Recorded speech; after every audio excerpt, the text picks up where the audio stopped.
Una ponencia. Esta va a ser a cargo de Jorge Calvo, que lo tenemos por aquí. Jorge es investigador en genética molecular de Araiz Vita y es el que trabaja directamente, diariamente a nivel molecular con los genes que se han descubierto últimamente en los últimos años en la raza aragonesa. Su ponencia se llama Variantes de la mejora de la prolificidad y la estacionalidad en la raza aragonesa. Y es una charla de difusión dentro del grupo de cooperación, aplicación de nuevas herramientas reproductivas y genéticas para mejorar la sostenibilidad del ovino de carne aragonesa, que lleva a cabo Vía Aragón y Cotega en colaboración con Araiz Vita. Venga, cuando quieras, Jorge. Hola, buenas tardes, noches a todos.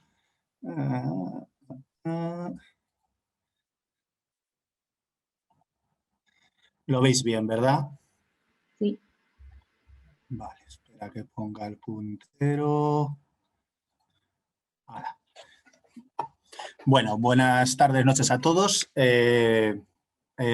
Ya hay muchas cosas de las que habéis estado ya nombrando, de genes y de prolificidad y del esquema, que me va a ayudar mucho, bueno, para ir contaros. Y además, mirad, estreno lo que sería la diapositiva de inicio corporativa del FITA, que ahora tenemos que poner esta, ¿vale?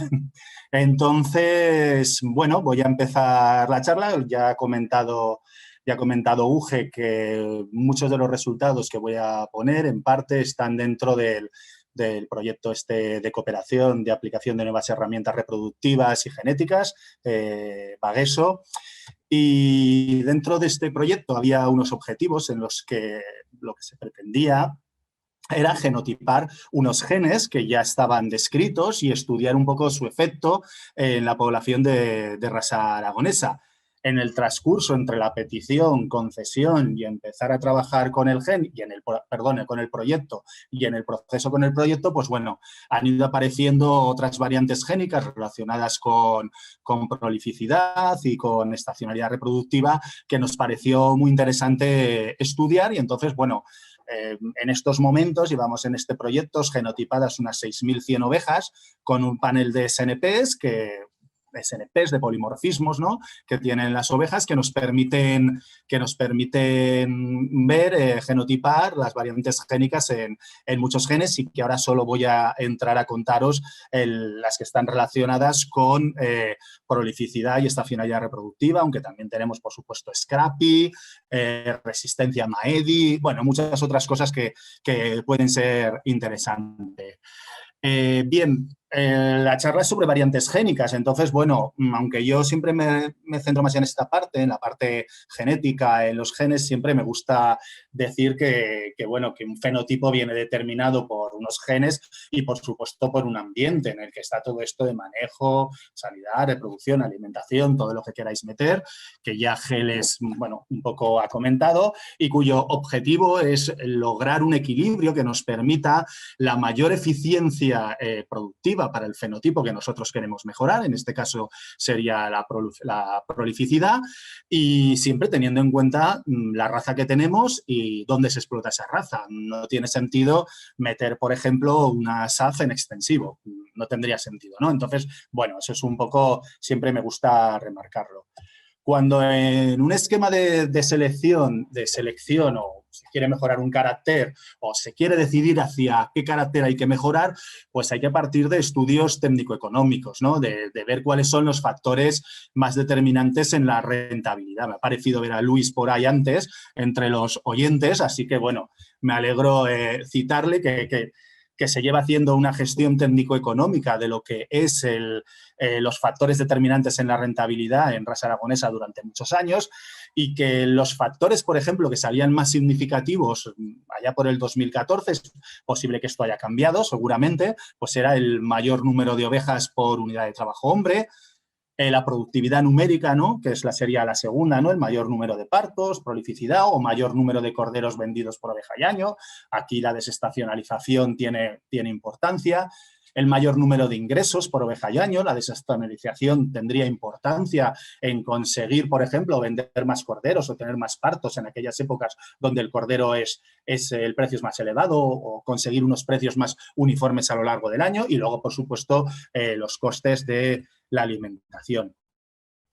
En este segundo apartado, el número de partos, prolificidad, es donde se ha centrado el esquema de mejora de raza aragonesa, de UPRA, que es el incremento de la prolificidad. Y bueno, nosotros en cuanto a la búsqueda de marcadores genéticos o variantes, pues nos hemos centrado en el incremento de la prolificidad mediante estas variantes génicas y de variantes asociadas a una producción, a una mayor fertilidad contra estación, ¿no?, reproductiva. Como ha comentado Geles anteriormente, en un esquema de selección convencional, de mejora genética clásica, se basa en un registro de las producciones y factores ambientales. Bueno, factores ambientales, todos los que se puedan conocer, desde la explotación, si es inseminación montanatural, no sé si ha habido tratamiento hormonal, etcétera. El pedigrí, que es muy importante, si no se dispone, los marcadores genéticos se puede conocer o se puede corregir, y a partir de aquí se hace una valoración genética en la cual los machos o hembras que tengan el mayor valor genético serán las que nos quedaremos como futuros reproductores. En el caso de la mejora genética usando marcadores genéticos, tenemos estas mismas fuentes de información, pero además le vamos a poner la información molecular. Muy brevemente voy a explicar o voy a contar que dentro del uso de los marcadores genéticos está la selección asistida por marcadores, que es lo que realmente hacemos en raza aragonesa, y luego la selección genómica, que en ovino se hace en ASA, bueno, en Lacha, en otras razas, pero para selección de leche, ¿no?, para producción de leche. La selección asistida por marcadores realmente lo que supone es una preselección de reproductores, algo que vosotros lleváis haciendo con el Scrappy desde hace mucho tiempo, ¿no? Es decir, primeramente nos vamos a quedar como reproductores aquellos que tienen esos alelos que van a proteger a los animales de padecer el Scrappy o que van a tener un periodo de incubación más largo. Y no nos quedamos como reproductores aquellos que no lo tienen. A partir de aquí haremos una mejora genética convencional, es decir, tomaremos los datos tomaremos el registro de producciones y factores ambientales, el pedigrí, y haremos una valoración genética, pero de estos machos preseleccionados. Para la futura generación de reproductores nos quedaremos aquellos machos que están preseleccionados con esos marcadores genéticos que nosotros queremos, pero que además son los mejores en la valoración genética, por ejemplo, de prolificidad, ¿de acuerdo? Cuando comentaba Geles el poligen, pues nos podemos quedar con aquellos machos que tienen, por ejemplo, el ROA, pero además, dentro de los que tienen ROA, aquellos que van a tener el mejor poligen, es decir, que tienen la valoración genética mejor para el poligen, ¿vale? Hay otro método de selección asistida por marcadores, que es algo más complejo, que se mete en el book, pero bueno, no voy a entrar ahí. Y luego la mejora genética la selección genómica que se utiliza en ovino de leche, en bovino, por supuesto, de carne de leche, etcétera, que realmente consiste en utilizar paneles de SNPs, de polimorfismo, mediante chips, como este sería el de Illumina de ovino, de 50.000 SNPs, que tú puedes genotipar esto es del tamaño de un porta, 16 animales, y entonces están distribuidos estos marcadores por todo el genoma. Realmente lo que vamos a hacer es tener un perfil de alelos, de genotipos, de genotipos para un animal. Es decir, imaginaros un código de barras de 50.000 marcadores que nos dan una información de ese animal. Para ello, lo que se hace es genotipar mediante estos microchips a una población de referencia. Esta población de referencia es una población que se ha evaluado, tiene un valor genético para ese fenotipo que nosotros queremos mejorar y que además tiene una alta fiabilidad, de manera que nosotros vamos a poder asociar, digamos, ese código de barras, un perfil de código de barras a un alto valor genético y otros códigos de barras diferentes a un bajo valor genético. Es decir, va a haber una correlación entre el perfil que tenemos genético y su valor genético. Evidentemente, tendrá mayor fiabilidad, mayor número de animales en la población de referencia, y lo que digo siempre, es una información complementaria a las pruebas de descendencia. Hay que seguir tomando registros en los animales que se seleccionan. Lo que sí que es verdad que en el momento del nacimiento vamos a tener ya un valor genético molecular, de manera que estos dos corderitos que tenemos aquí en la fotografía, los que tengan un perfil que se correlaciona con un alto valor genético, nos lo vamos a dejar para vida, van a ser futuros reproductores, mientras que los que tienen ese perfil genético asociado a un bajo valor genético, pues no nos los vamos a quedar con reproductores. Es decir, en el momento del nacimiento ya vamos a tener un valor genético de esos individuos, incluso sin que el animal tenga hijos. El bovino lechero, pues este es un ejemplo, pues el valor genético molecular sería la exactitud de una prueba de descendencia con 5 a 25 hijos. No te voy a preguntar, Geles, pero vamos, supongo que en ASAP pues será pues no similar, pero bueno, se ve una mejora en la precisión, supongo, de las estimas, etcétera, ¿no? Bueno, el inconveniente, bueno, que los chips son caros y que hay que genotipar a muchos animales, etcétera. De manera que en ovino de carne se hace selección tradicional o selección tradicional más selección asistida por marcadores. Y en ovino lechero, pues bueno, sí que se hace selección genómica dependiendo del esquema de selección que se vaya a utilizar. Bien, cuando hablamos de selección asistida por marcadores, si vamos a elegir un gen para seleccionar, para hacer esa preselección de reproductores, pues bueno, vamos a elegir genes mayores, es decir, genes que tienen un gran efecto sobre el fenotipo en cuestión. Bueno, lo he representado así, más grande, y generalmente un solo gen tiene un gran efecto sobre la variabilidad, sobre la varianza del fenotipo en cuestión, mientras que el carácter poligénico, pues generalmente tienes un montón de genes con pequeño efecto y digamos que la prueba genética o los análisis genéticos que hay que llegar a hacer, pues no merece la pena el coste económico con la ganancia que se va a hacer, a no ser que aquí ya sí que vayas a selección genómica, que no es el caso de ovino de carne. Bueno, me voy a meter ya en la cuestión de variantes génicas y voy a empezar con aquellas que incrementan la prolificidad. ¿De acuerdo? Bueno, como ya se ha comentado, está la variante FXR o variante ROA que produce, bueno, yo tengo 0,32 corderos por parto, va variando entre 0,31 y 0,35 según de la masa de datos que se analiza, ¿no? Que se descubrió en 2007, 2008 por ahí.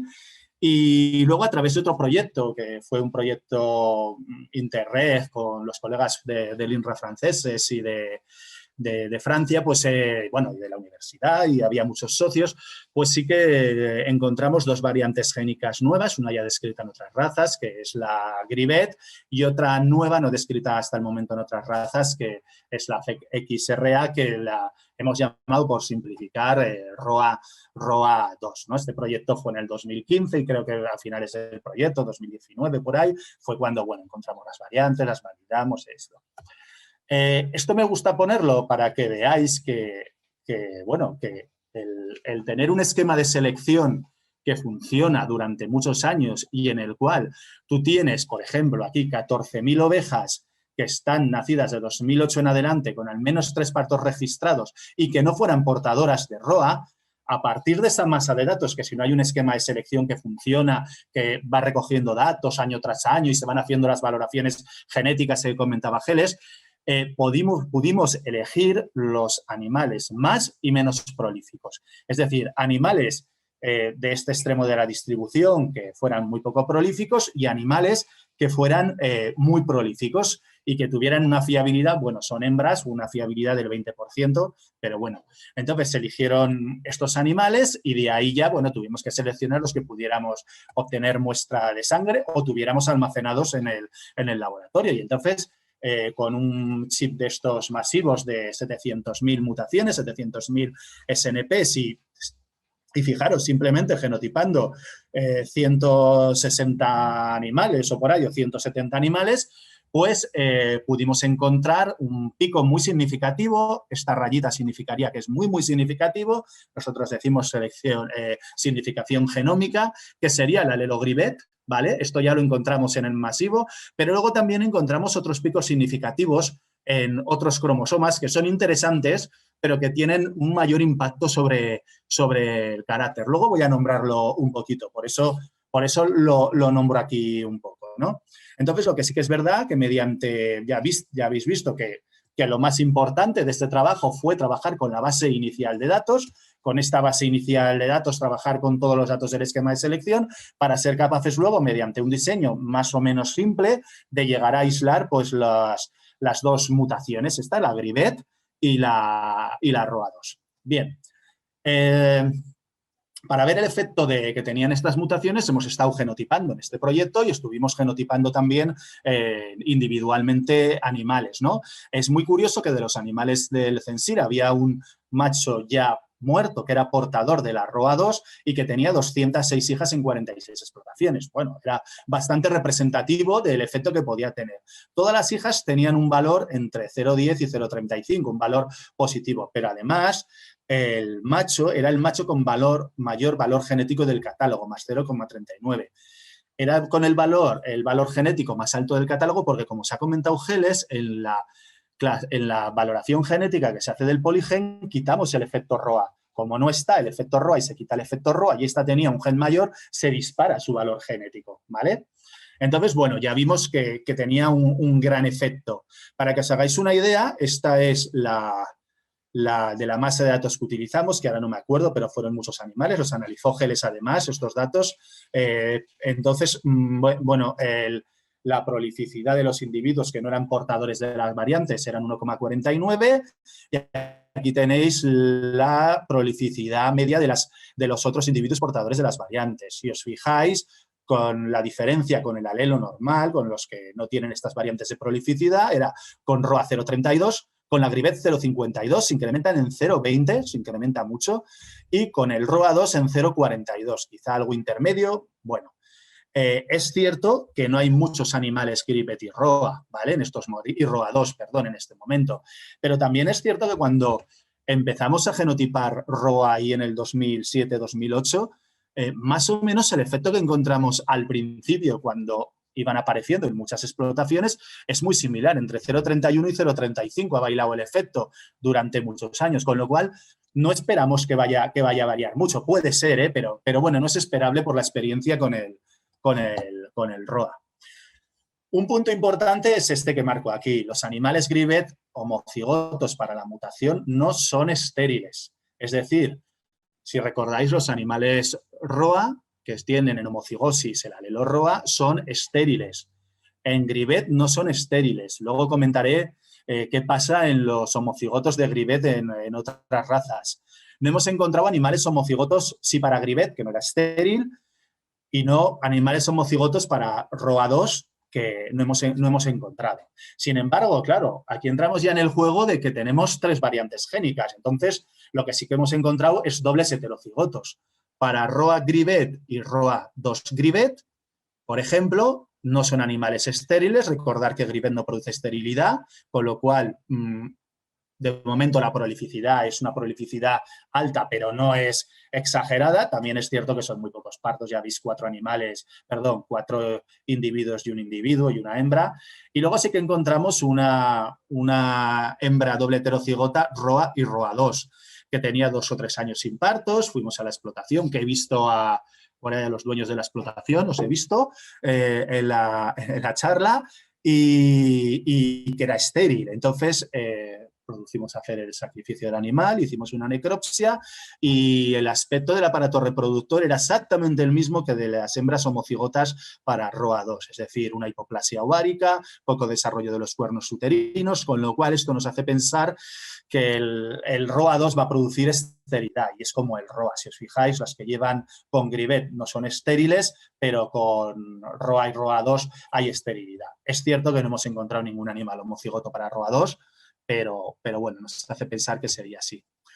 En cuanto a la Grivet, esto es en la prolificidad que presentan en la raza Grivet, en Mouton de Bedén y en raza aragonesa, los animales portadores con respecto a los animales no portadores y los animales con 2 copias del alelo Grivet. Fijaros que en los animales portadores el efecto mayor hasta ahora encontrado es en raza aragonesa, que es 0,52, En Mutón de Bedén y en raza aragonesa hay muy pocos, un animal en raza aragonesa y 3 animales, bueno, ahora hay alguno más, me parece, pero no están metidos aquí los datos. Y en Mutón de Bedén, pues solo había 3 animales, con lo cual tampoco es mucho, pero en Grivet, que había un montón de animales que tenían la mutación Grivet en homocigosis, el efecto era más 0,67, es decir, producía una hiperprolificidad y bueno, evidentemente es malo que se produzca esterilidad, pero también es muy malo que se produzca hiperprolificidad, por lo que vosotros ya sabéis lo difícil que es sacar los corderos adelante, el esfuerzo que supone y luego además seguramente para no poder sacar ninguno. Entonces, bueno, es tan mal una cosa como la otra, ¿de acuerdo? Estos son ya resultados de las frecuencias de 6.000 animales, en el cual podéis ver que las hembras ROA están en una frecuencia de un 18%, las hembras ROA2 en un 1,4%, una frecuencia muy baja, y las hembras portadoras de Grivet en un 1,6%, similar a ROA2, pero casi inapreciable, como ya habéis visto, solo había un animal, ahora me parece que hay 3, para las dobles, para las que tienen las 2 copias de la Grivet. Claro, esto hace que las bajas frecuencias de estos alelos puedan plantearse eliminarla de la población para facilitar el manejo o utilizar, por ejemplo, la Grivet, que no produce esterilidad en algunas explotaciones, o abre muchas posibilidades de manejo, sabiendo que llegar a este 18% es un trabajo costoso, ¿de acuerdo? Si os fijáis, cuando os he dicho esta diapositiva, os he dicho que hicimos unas pruebas genéticas y que encontramos el alelo Grivet aquí y luego el ROA2 al lado. Y también os he dicho que encontramos unos picos, unos genes que también tenían cierta significación, poquita, pero bueno, poquita, bueno, no estaba mal la significación. Entonces, lo que nosotros quisimos ver es estudiar en esas zonas del genoma ovino qué genes había, si había algunos que podían estar relacionados con la actividad reproductiva, aislar los genes, buscar mutaciones y ver qué efecto tenían. Os voy a poner un ejemplo, esto es desde hace un par de meses, no más, estamos trabajando en todas estas zonas y os puedo hablar de estos resultados del cromosoma 25. En el cromosoma 25, en esta región que saldría aquí, bueno, puedes saber más o menos dónde está en el genoma ovino. Cerca o en un intrón de este gen encontramos en este gen diversas mutaciones, hemos aislado diversas mutaciones, de las cuales una de ellas la hemos asociado con un incremento de la prolificidad, en este caso era del valor genético. Estas son las LS-MINs de estos individuos. Para que veáis el efecto que encontrábamos en los animales heterocigotos era de 0,12. Pongo aquí al lado cuál es el efecto de los otros alelos para que veáis que es un efecto mucho más modesto. Había un animal que no era estéril, de homocigoto, pero bueno, solo un animal. Y es verdad que hay pocos animales, pero bueno, los animales heterocigotos tienen esta mutación, presentan esta mutación, tienen un 0,12 más de valor genético que los animales que no la aportan. Este gen, que tiene un nombre que ya sé que no os dice nada, a mí al principio tampoco me decía nada, os lo tengo que reconocer, es un gen que está relacionado con la ovulación y la foliculogénesis. Es un factor de transcripción que activa determinadas rutas que favorecen la ovulación y la foliculogénesis. Entonces, sí que el efecto que hemos encontrado podía tener relación con la función del gen, pero esto lo tenemos evidentemente que validar en una población mucho mayor con todos esos otros, digamos, genes o marcadores genéticos, llamarlo como queráis, que estamos validando y que, bueno, que habría que ver si merece la pena ser utilizados o no en el esquema, pero nos dota de más herramientas para poder tomar decisiones. Bueno, ahora voy a pasar a hablar de la desestacionalización o marcadores genéticos asociados a la estacionalidad reproductivas para la producción de corderos, aumentar la fertilidad en contraestación. Y me voy a referir mucho a un modelo animal que utilizamos en la granja de Ayés, en la pardina de Ayés del Grupo Pastores, en el cual durante 2011 y 2012 controlamos la condición corporal y el peso cada 3 semanas, medimos medidas de progesterona en plasma para ver la actividad ovárica e hicimos detección de celos mediante machos vasectomizados que presentaban arneses con lápices marcadores. marcadores. Durante los 2 años se controló de enero a septiembre, pues todas estas cosas que os he dicho, un poco para ver actividad ovárica, actividad sexual, mediante la representación de celos, un poco, bueno, lo que os he dicho, y entonces los fenotipos que estudiamos fue los días totales de anestro y el porcentaje de meses cíclicos. Uno con medidas de progesterona basada en, pues eso, en la actividad del ovario, y otro es la actividad sexual mediante la presencia de celos. Esto es una representación de lo que sería la actividad ovárica. La primera parte sería una abeja que era siempre cíclica y siempre superan un umbral que estaría aquí en 0,5, aquí no está, y esta es una abeja que continuamente estaba cíclica y el ovario pues formaba el cuerpo lúteo, empezaba a producir progesterona y es cíclica durante todo el estudio de las muestras del 2012. Los puntos rojos serían la presencia de celos, ¿vale? Esta sería una hembra en el que en este momento entra en anestro estacional y luego se vuelve a activar un par de meses después, ¿no? El ovario. Y bueno, y estas pues un poco más irregulares.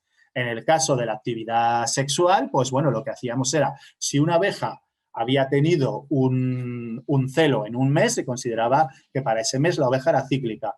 Si esa oveja no tenía en ese celo un mes, pues no era cíclica y estaba en anestro. Esto sería la representación de un macho, perdón, de una hembra que había tenido de 8 meses, 5 meses había presentado celos, y esta una que había presentado celos continuamente. Y estos son los fenotipos que estudiamos.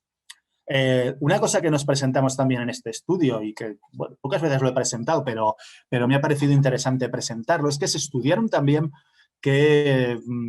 cuáles eran los factores, o se intentó ver qué factores influían sobre los días totales de anestro pensando en actividad ovárica, acordaros, ¿eh? Entonces, se vio que entre la edad, condición corporal y el peso vivo, sobre todo la condición corporal tenía mucha influencia y el peso vivo tenía algo de influencia. Y la conclusión final fue que incrementos del 0,25 de condición corporal reducía 14 días de anestro, ¿vale? Es decir, que la condición corporal, bueno, como ya está descrito en la bibliografía, era muy importante para esto. Esto quiero que veáis que estas son 2 líneas prácticamente paralelas, evidentemente hay una gran dispersión de datos y podéis ver que son paralelas, es decir, del año 2012 y del año 2011, es decir, el efecto que encontrábamos era el mismo, de 14 días cada 0,25 de condición corporal en ambos años, con lo cual es un dato bastante interesante. El primer gen que miramos es el gen que se llama comercialmente GDO, o que es el receptor de la melatonina 1A, ¿vale? Que es un gen que en muchas razas ya se encontraba asociado a la estacionalidad reproductiva. Nosotros ya en un estudio previo lo habíamos encontrado en raza aragonesa asociada a estacionalidad reproductiva, y con este modelo animal que os he contado estudiamos la posibilidad de ver si estaba asociada. Entonces encontramos, para que os hagáis una idea, que animales homocigotos para los alelos alternativos de un marcador de este gen había una diferencia de 52 días de diferencia en días totales de anestro. Es una diferencia importante, y también había diferencias con el heterocigoto. En cuanto al porcentaje de celos, a la actividad sexual, pues se encontraba también un 15% de diferencia de meses cíclicos, los que tenían, por supuesto, aquellos animales que tenían menor días totales de anestro presentaban mayor porcentaje de celos, porque son caracteres que están muy correlacionados. Como os he dicho, esto no con este marcador en concreto, sino con otros marcadores que se llama RSA1, ML2, han sido asociados a muchas razas y han sido asociados a caracteres de machos. Angra me parece que también ha hecho un estudio con Alfonso Abecia, en el cual encontraban asociados, me parece que es el marcador RSA1 a la actividad de los machos o algo así. Se han asociado a activación del ovario tras el parto. Este marcador, bueno, es un gen muy importante, y que, bueno, que la selección sobre este gen pues podría mejorar la fertilidad a contrastación. Esto es otro ejemplo en raza aragonesa también, en una población roa que había en el CITA, en el cual solo se miró el porcentaje de celos, pero se encontró también un 22% más de celos con el marcador RSA1 en aquellos animales que eran homocigotos para el alelo T comparado con el alelo C. Además, se encontró que los meses que presentaban mayor diferencia de diferencia en cuanto al efecto de este marcador eran en mayo, junio y julio. Fijaros, nos vamos ya a julio, ¿eh? Y estos son resultados recientes del receptor de la leptina. Ya me habéis oído hablar a alguien, pero de este gen que pone aquí CD226 no me habéis oído hablar nadie. Bien, hemos encontrado cierta asociación en el receptor de la leptina, que ya sabéis que presenta tiene un montón de funciones, desde, ya sabéis, de regulación grasa, del apetito, masa ósea y también la regulación del eje hipotálamo, hipofisario y gonadal, ¿no? Entonces, bueno, era un gen, la leptina y su receptor, que era interesante estudiarlos por si podían tener efectos. Pero además hemos encontrado este gen CD226. Con este nombre me pasa lo mismo que con el otro. Yo cuando lo oí por primera vez no sabía lo que era, pero bueno, hicimos un estudio de asociación GWAS, estos picos que salen tan interesantes. Esta población lo que hicimos fue genotiparla con estos chips que tienen 700.000 SNPs. Nos salió un pico muy significativo en una región del cromosoma 9 y en esa región del cromosoma 9 estaba solo este gen, el CD226. Nuestra primera impresión fue, bueno, no sé, vamos a ver lo que hace. Es un gen que es un receptor de membrana de las células asesinas, de las natural killer cells, ¿vale? Y en principio no teníamos nosotros qué puede hacer, pero sí que es verdad que el tener este receptor o no hace que las células natural killer se diferencien de una manera u otra.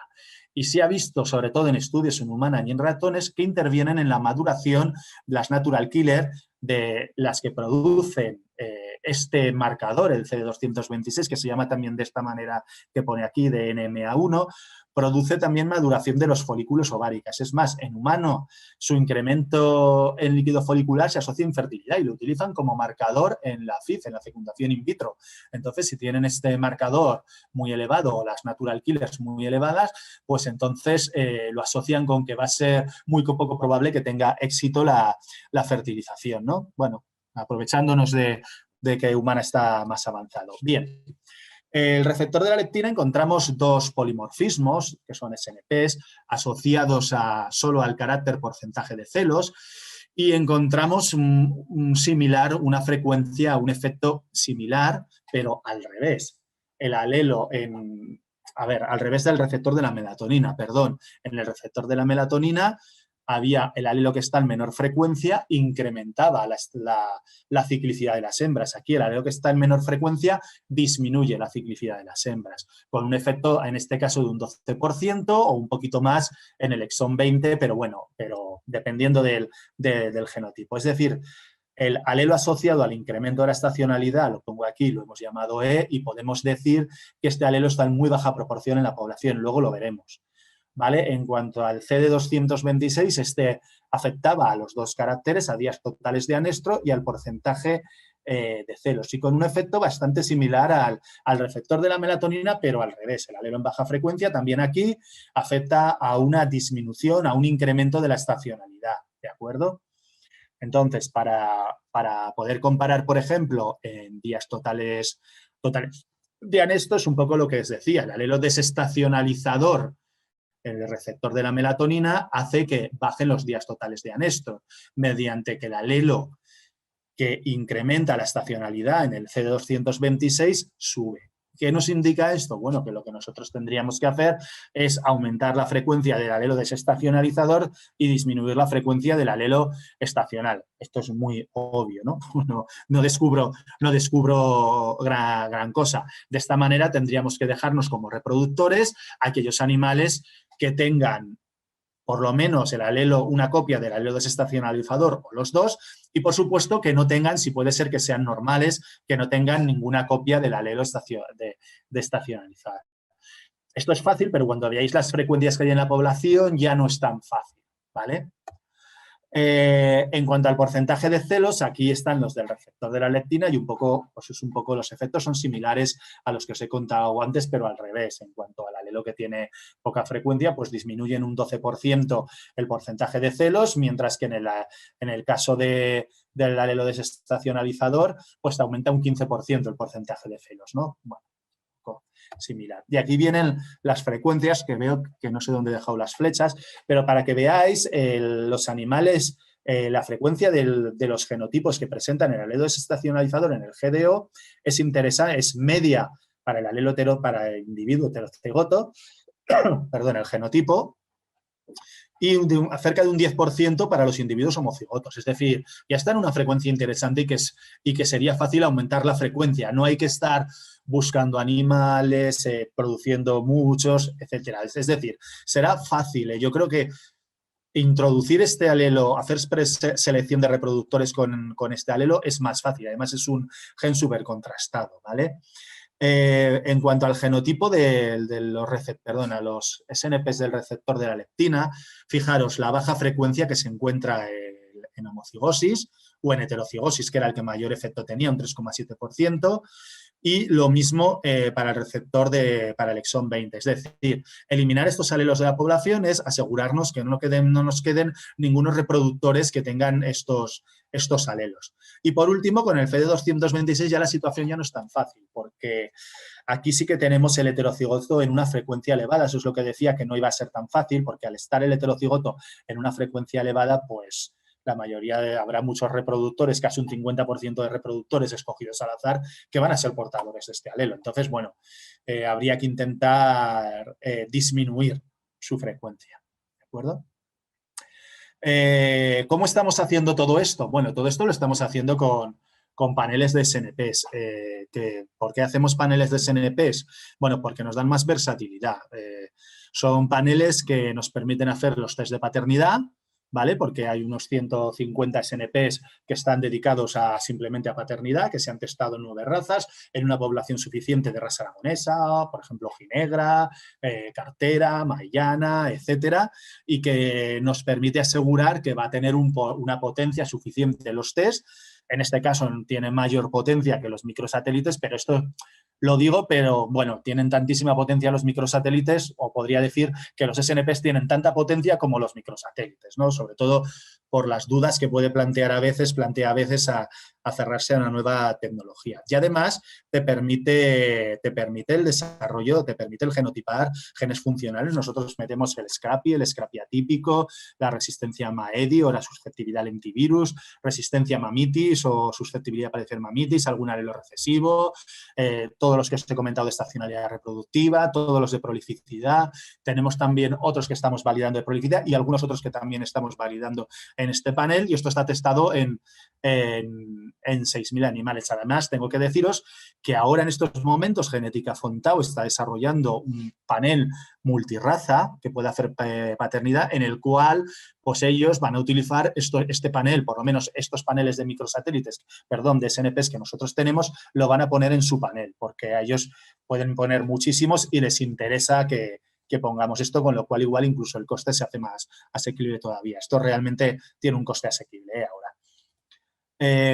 Bueno, como os he dicho, nuestro panel tiene 192, es un panel abierto, de manera que si hoy encontramos un gen relacionado con algo que se quiere, con un carácter que nos interesa, lo podemos introducir, ¿vale?, en el panel.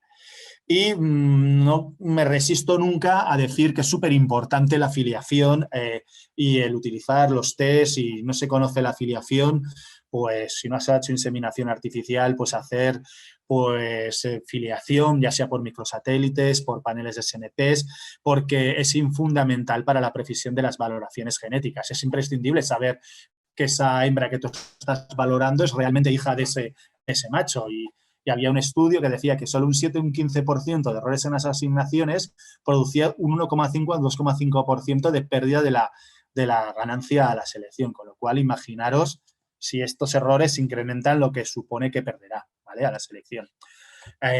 Así pues, como resumen, pues en raza aragonesa pues se hace, como ya ha contado Geles, el registro de producciones, factores ambientales, el esquema de selección, perdón, con pedigrí, y se utiliza pues la información molecular, pero sobre todo para la preselección de reproductores, ¿vale? Esto pongo lo del Scrappy porque ya se ha hecho, pero se está haciendo con el ROA, ¿vale? Y simplemente decir que en todos estos genotipados de 6.100 ovejas, y que ahora vamos a volver a genotipar otro porcentaje elevado, vamos a validar muchos de los efectos de los genes mayores que hemos y otros que os he comentado que no estaban validados, y otros que estamos estudiando, ¿vale?, que están metidos en ese panel. Entonces supongo que para el año que viene, a mitad del año que viene o así, tendremos ya resultados ya más definitivos y tendremos nuevos resultados que espero poder contaros. Muchas gracias a todos. Yo principalmente, bueno, me gustaría dar las gracias sobre todo, pues por supuesto, a Villaragón Grupo Pastores, pero sobre todo a los ganaderos, que son los que facilitan todas las muestras, toda la información, etcétera. Y bueno, si queréis hacer alguna pregunta, pues es el momento. Voy a dejar, ya he dejado de compartir pantalla. Muy bien, Jorge. Pues muchas gracias.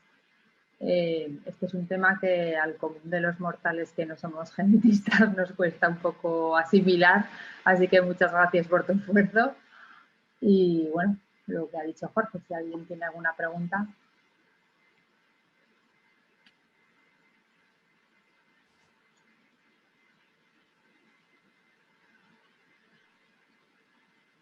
Joaquín Lanao ha levantado la mano. Sí, le he levantado, sí. No lo veo, perdona. Sí. Hay dos cosas que a mí me preocupan.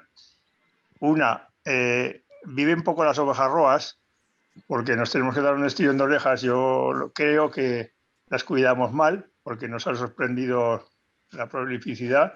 Necesitan un cuidado diferente y viven poco. La otra es pues, que nos están saliendo bastantes estériles y algunas estériles habiéndolas analizado en el laboratorio. O sea, no es un estirón de orejas, pero bueno, uno de los ganaderos por hacerlo mal y otro al laboratorio para que mejore un poco, porque lo que ha dicho este señor que ha salido intermedio, pues tiene mucha razón. Yo estoy sacando bastantes ovejas con el crotal azul, que son roas, que no han criado en su vida. Entonces ahí hay una pérdida de 100 y pico euros por oveja, que claro, si sacas 10 ovejas pierdes 1000 y pico euros. Es importante, que yo no he hecho la culpa al laboratorio todo, porque a lo mejor también algún mardano se escapa, pues ovejas que han parido que no has apuntado bien el número, o que llegas y se ha juntado el cordero con otra oveja. Ahí tenemos mucho tema. Pero claro, si hubiera un análisis rápido, pues bueno, pues ahí intentar mejorar en que no haya tantas estériles. Es mi eso. Y luego ya, las demás, si hay algún ganadero que lo hace bien lo de las roas y le viven mucho tiempo, pues que nos diga cómo lo hace, porque a lo mejor la cosa es separarlas, pero claro, separarlas con una alimentación muy correcta para que puedan levantar los corderos y acaben gordas. Pero eso está un poco complicado. Gracias. Gracias. Yo en cuanto a la vida de la roa que vive en poca, no te sé decir. Bueno, el estudio que ha presentado Geles sí que salía un poquito menos, pero bueno, era poquito. En cuanto a los análisis del laboratorio, ahí sí que te puedo decir. Ahí sí que te puedo decir y te puedo asegurar que todos los análisis que hacemos, cuando ha habido alguna discrepancia y nos lo han dicho, hemos sabido por dónde venía la discrepancia. Si en el análisis de laboratorio el animal sale ROA, lo repetimos, porque repetimos varias veces a veces, cuando hay duda, lo repetimos y vuelve a salir ROA y sigue saliendo estéril, será estéril por otra causa. Puede ser estéril por frimartinismo, que a veces lo ponemos en los resultados, o puede ser estéril por otra causa. Desde luego, si tú tienes problemas de que te están dando unos resultados del laboratorio a través, por supuesto, de Oviaragón y luego esos animales son estériles, pues por favor, dínoslo a través de Oviaragón y veremos a ver qué ha pasado con esos animales, porque a nosotros también nos interesa saber cuando haya algún error de laboratorio, si es de laboratorio o de identificación o de X, nos interesa saber de dónde viene el error. Muchas veces hemos vuelto a solicitar una muestra y se ha corroborado el análisis o no lo sé. Bueno, y muchas veces los errores era simplemente en el Excel estaba saltado una línea, pasaba alguna vez, algún error, muy pocas veces.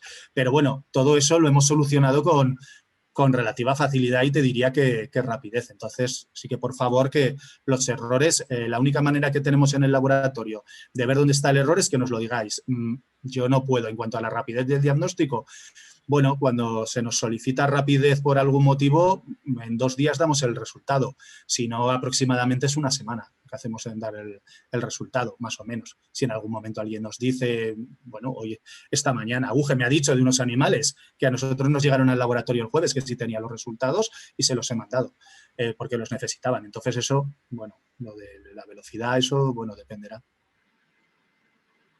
Bueno, yo como conozco la explotación de Joaquín, voy a opinar.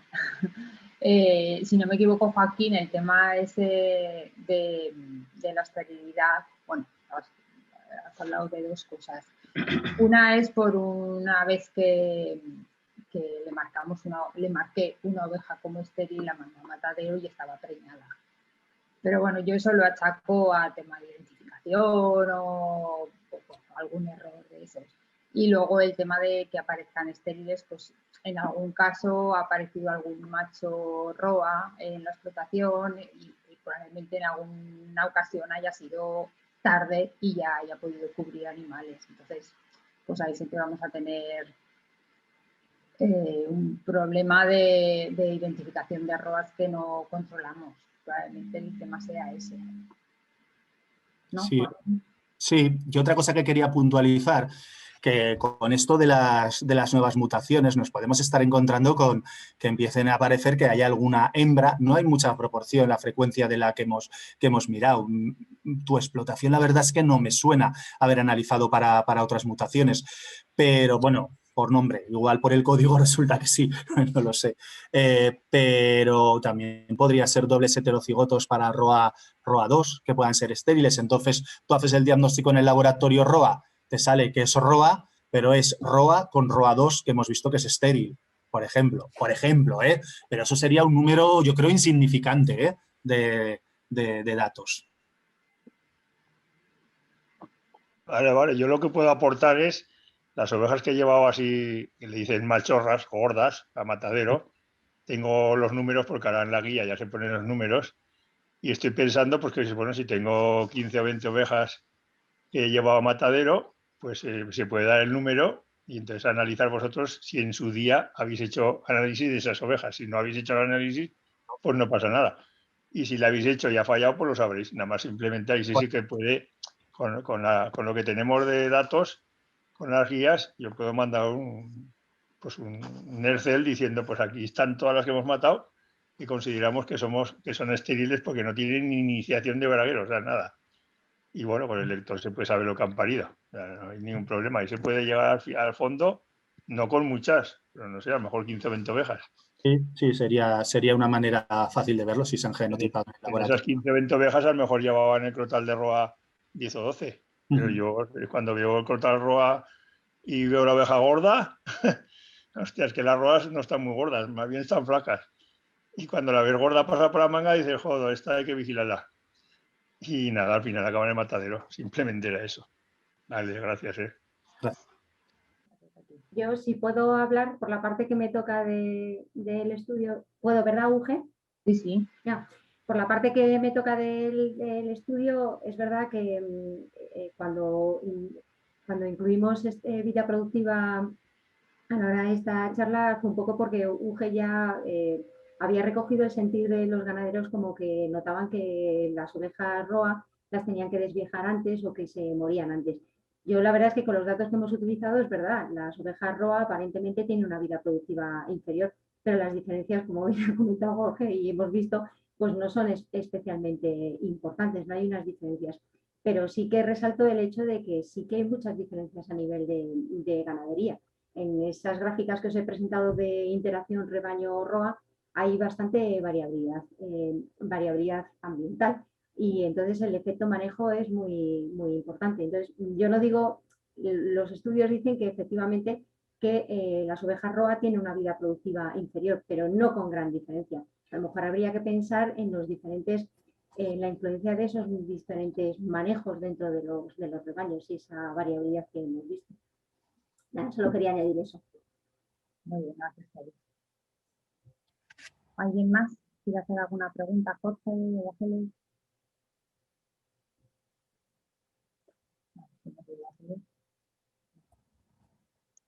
Bueno, pues muy bien, pues nada, pues gracias a los ponentes de nuevo, Geles, Jorge, y gracias a todos por asistir a estas jornadas. Y Enrique, te devuelvo la palabra para que... Bueno, nada, cuánta atención, ¿no? Y cuántas cosas y siempre cosas nuevas. Esto es una bendición. Bueno, muy importante que advirtamos lo que vemos en casa para que nosotros podamos poner la lupa, ¿eh? O sea, eso en las ganaderías es muy importante para mejorar nosotros y gracias también por lo que lo hacéis, que muchos lo hacéis, ¿eh? Y eso nos permite poner la lupa y determinar cómo podemos mejorar eso entre todos, ¿no?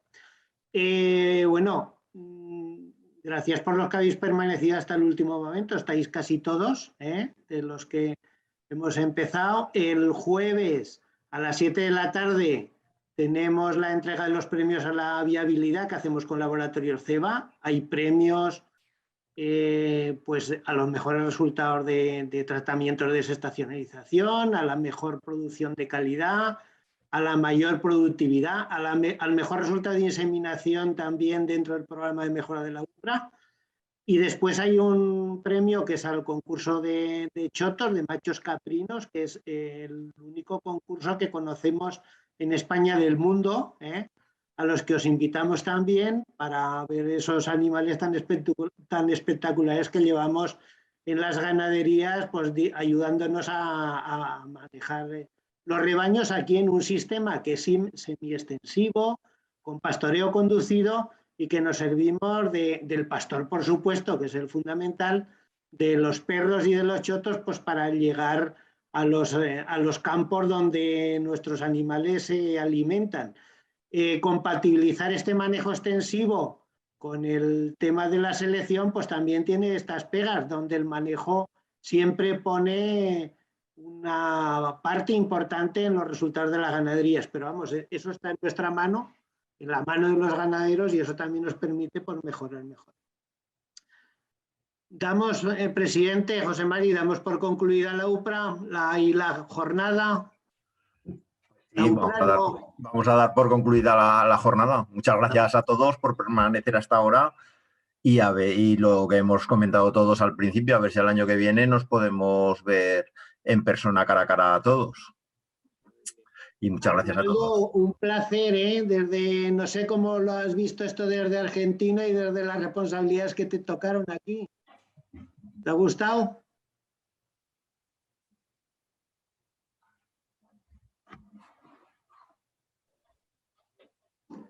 Laura, has levantado la mano, has aplaudido. Arnaldo no me oye. No. Bueno, he aplaudido. Es muy interesante la jornada. Enrique Novales, gracias por estar hasta último momento. Pepe, bueno, todos, Carola, los ganaderos, Paco, Antonio Fedaque, que estás ahí en espíritu, ahí con el ganado. Sí. Y los técnicos, Pilar Amanda, ya una clásica de nuestras jornadas virtuales, ¿verdad? Sí, buenas tardes a todos. Ha sido muy interesante, la verdad. A mí me ha gustado todo, pero particularmente la última parte. Sí. Porque parece que nos ha enseñado un poquito más y nos da ganas pues, para hacer cosas nuevas y aplicarlas y mejorar nuestras ganaderías, que es al fin y al cabo a lo que nos dedicamos, a mejorar. ¿Has visto cuántas opciones tenemos?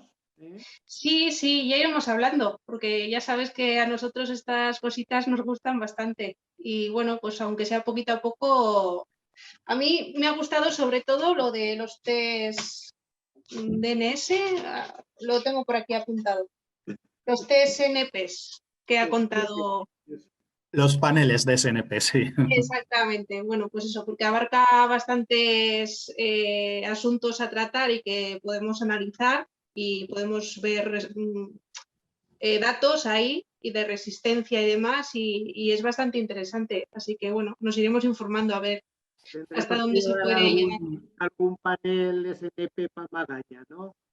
Pues no sé, pues mira, para el tema de las corderas que estuvimos mirando, pues igual sería interesante, ya que se sangran, pues sacar ahí unos paneles y ver lo que sale y lo que no. Pero bueno, aplicarlo un poco en la roya, a ver, yo qué sé, igual sacamos algo ahí. por lo menos resistencia y ganar también en el tema del primer parto, que es lo que nos gusta. Muy bien.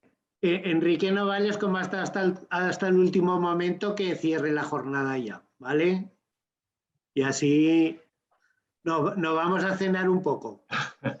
Hombre, aquí, como dice Enrique, pues bueno, hemos aguantado porque los temas eran interesantes. Es decir, yo hace días que estaba descolgado de todos estos temas y ha sido un poco recordar todo esto de mejora genética, de todo esto, ¿no? Que a veces que estás en la administración y te pierdes, ¿no?